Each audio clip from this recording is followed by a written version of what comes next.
Hi, in my previous video I posted about this circuit here, and it's got a Genie microcontroller in it, and I showed you that I was using this homemade, it's on strip board, a homemade header board I suppose we can call it, which allows me to plug the Genie download cable straight in there. Each time I want to set up a circuit to be able to program a microcontroller, I can now just plug that little strip board, circuit board into my breadboard. So that's really convenient. Now, I did mention I would post a little bit more information about that, but I've had some thoughts about it, and I thought, well, it would be better rather than doing it on strip board to do it as a circuit board. So I've just laid out a new circuit board. We just have a quick look at that.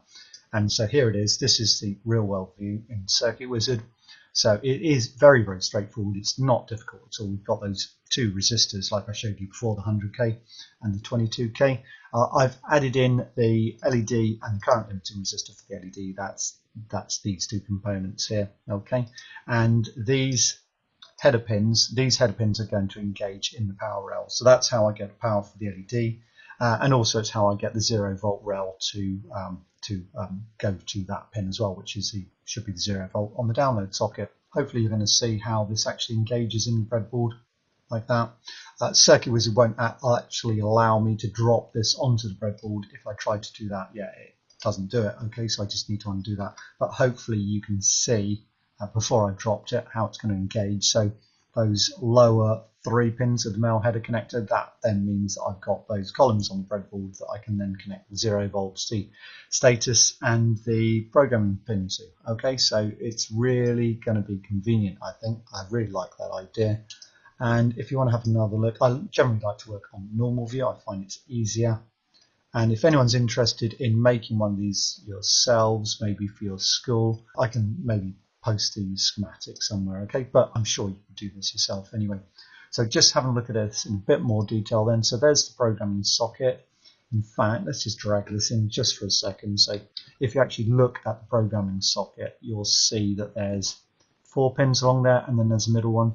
So that's what that's relating to. Okay, you've got to join that pair, and then you've got to join that pair together. It's a switch socket. So that leftmost one, as I said earlier, that is the 0-volt one. So that's going to go to that row of header pins which are going to go into the 0-volt rail.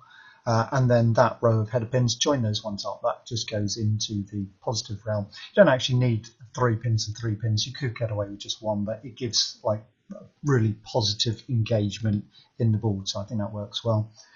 Then go via, well, I've used a 220 ohm resistor. That's about right. And then a standard 5mm red LED, and then that just goes back to 0 volts. So on the programming socket, the 0-volt pin obviously just goes to 0 volts, but also it's presented as the leftmost pin here. Status is the middle, there's no other components needed there. And then the rightmost pin goes via a 22k resistor to that rightmost pin there. So it's then really should be easy to do.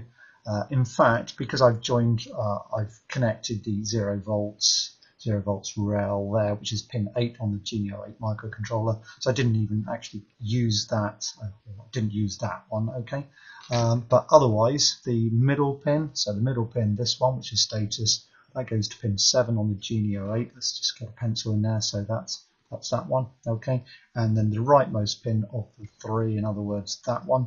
So that's going to connect to the programming pin, which is pin 2 of the Genie 08. Okay, hope that's useful. And if anyone's interested in maybe getting the schematic off me, then leave a comment and I'll see what I can do. Okay, thank you.